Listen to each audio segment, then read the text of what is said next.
Hi అండి, welcome to నడుపున smart home. Multigrain dosa ఎలా చేయాలో చూద్దాం. ఇది హెల్త్కి మంచిదండి, చాలా టేస్ట్ ఉంటుంది. దీనికి కావాల్సిన ఇంగ్రీడియంట్స్ ఏంటంటే ఫస్ట్గా పెసలు పావు కప్పు, ఇడ్లీ రైస్ పావు కప్పు, అలాగే మినపప్పు పావు కప్పు, కందిపప్పు ఎర్ర కందిపప్పు పావు కప్పు, కందిపప్పు పావు కప్పు, అలాగే శనగపప్పు పావు కప్పు, మెంతులు కూడా ఒక హాఫ్ టేబుల్ స్పూన్ వేసుకోండి.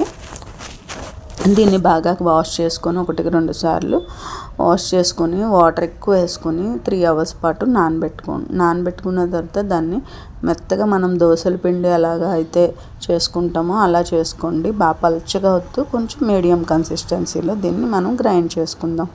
అలా గ్రైండ్ చేసుకున్న తర్వాత దాన్ని బాగా కొంచెం మీరు సాల్ట్ చూసుకొని అడ్జస్ట్ చేసుకోండి. మీరు ఒకవేళ మార్నింగ్ వేసుకునేటట్టు అయితే బాగా పర్మనెంట్ అవుతుంది కాబట్టి మంచి టేస్ట్ వస్తుంది. అప్పుడు సాల్ట్ వేసుకొని దాన్ని బాగా కలుపుకున్న తర్వాత దీన్ని దోశ కింద మనము వేసుకోవడమేనండి. చాలా ఈజీ రెసిపీ అన్నమాట ఇది. ఇప్పుడు మల్టీగ్రెయిన్స్ అన్నీ వెళ్ళాలి అంటే మార్నింగ్ ప్రోటీన్ తీసుకోవాలి కదా. మల్టీగ్రెయిన్ తీసుకుంటే మనకి ప్రోటీన్ రిచ్ ఫుడ్ అవుతుంది, చాలా ఎనర్జెటిక్గా ఉంటామన్నమాట. దీన్ని గీతో కానీ ఆయిల్తో కానీ లేదా బటర్తో కానీ మనము దీన్ని పెనం మీద కాల్చుకోవచ్చు. ఇప్పుడు ఒక మంచి చట్నీ కూడా నేను మీకు చూపిస్తాను.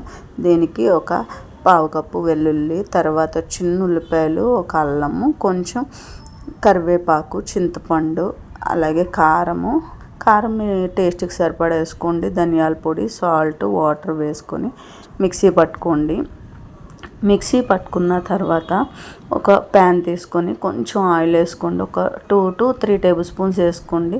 మనం గ్రైండ్ చేసి పెట్టుకునేదంతా పచ్చి పేస్ట్ కదా, ఈ ఆయిల్లో దాన్ని బాగా కూడా మగ్గనివ్వండి. అంటే ఆయిల్ అంతా బయటకు వచ్చేదాకా కూడా మనం ఆ పేస్ట్ని మగ్గనివ్వండి.